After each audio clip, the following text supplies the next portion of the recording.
পূর্ব মেদিনীপুর জেলার পটাশপুর থানা cooperative rice mill society লিমিটেডের পক্ষ থেকে রক্তের ঘাটতি মেটাতে রক্তদান উৎসবের আয়োজন করা হলো। সমিতির প্রতিষ্ঠাতা স্বর্গীয় প্রসন্ন কুমার ত্রিপাঠী এবং স্বর্গীয় বরেন্দ্রনাথ পাত্রের স্মৃতি স্মরণে এই রক্তদান শিবিরের আয়োজন করা হয়। স্বর্গীয় প্রসন্ন কুমার ত্রিপাঠী ও স্বর্গীয় বরেন্দ্রনাথ পাত্রের ছবিতে মাল্যদান করে ও সমবায় পতাকা উত্তোলনের মধ্য দিয়ে এই শিবিরের উদ্বোধনের সূচনা হয়।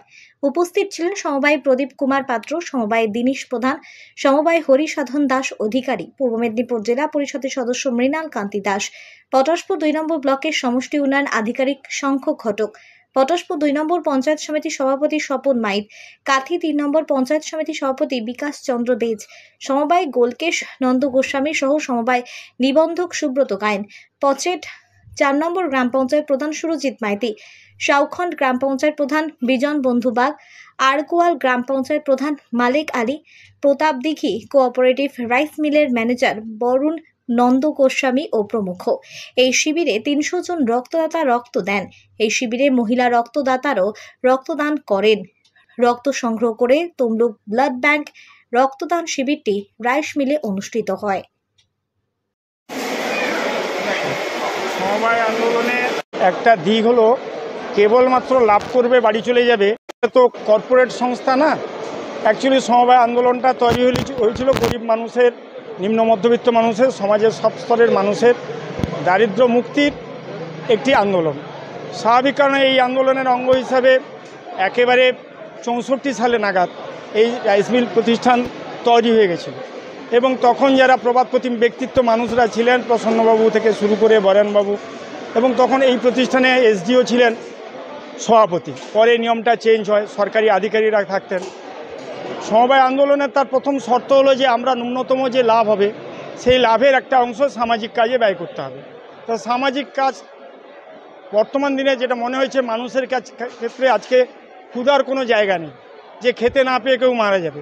স্বাভাবিক কারণে খেতে না পাবে না, মারা যাবে এমন লোক যখন নাই, আজকে মানুষের কাছে প্রধান সমস্যা হচ্ছে সমাজে যে রক্তদান কিংবা সবুজ কর্মসূচি গ্রহণ, বৃক্ষরোপণ।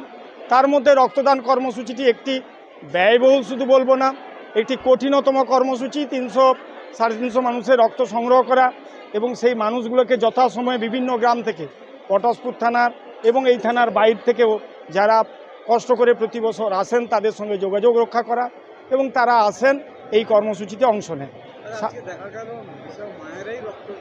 হ্যাঁ, মায়েরা অনেকটা এগিয়েছে। আমাদের 2011 সালে মমতা বন্দ্যোপাধ্যায় মুখ্যমন্ত্রী হওয়ার পরে সমবায় আন্দোলনে আরেকটা দিক হলো মেয়েদের সমবায় সমিতি, মহিলাদের সেলফ হেল্প গ্রুপ, পরবর্তীকালে সংঘ সমবায়। এই সমবায়গুলো আগে একবারে মুখ থুবড়ে পড়েছিল, মাত্র 2 টাকা ইন্টারেস্টে, 4 টাকা ইন্টারেস্টে এরা ইন্টারেস্ট সাবসিডি পান, এরা বিভিন্ন হাতের কাজের জন্য ট্রেনিং পান, এরা লোন পান, সেই লোন নিয়ে ন্যূনতম সুদে স্বনির্ভর হওয়ার দিকে এগোন এবং পরে লক্ষ্মী ভাণ্ডার থেকে শুরু করে এদের যাবতীয় কর্মসূচি মুখ্যমন্ত্রী নেওয়ার পরে এরা সমাজের সব থেকে সামনের সারিতে এসছেন।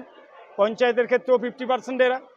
স্বাভাবিক কারণে এরা রক্তদান কর্মসূচিতে শুধু এখানে আমাদের এখানে প্রতিবারে আসেন, এবারেও এসেছেন, তারা কোনো না কোনো সমবায়ের সঙ্গে যুক্ত। স্বাভাবিক কারণে এই কর্মসূচিতে মহিলারা আগামী দিনে বিশ্বাস করি যে তারা এই ছেলেদের থেকে বেশি করে আরও বেশি যোগদান করবে এই কর্মসূচিতে। আমরা প্রতি বছর এই সমবায় সমিতি থেকে মেঘা রক্তদান উৎসব করি। শুধু রক্তদান উৎসব করি না, আমরা এই বিশ্বকর্মা পুজোকে অন্নপ্রসাদও প্রায় 3500 জনের অন্নপ্রসাদও বিতরণ করি। সারা বছর দুস্থ ছাত্রছাত্রীদের পুস্তক বিতরণ করি। অন্যান্য সেবামূলক যাদের পড়াশোনা করতে পারে না তাদের জন্য ব্যবস্থা আমরা করি। আমাদের এদিকে তো বন্যা বিশেষ হয়নি, পটাশপুর 1-এ হয়েছে। আমরা ভাবছি পরবর্তী দিনে বন্যার জন্য কিছু ত্রাণ নিয়ে যাব।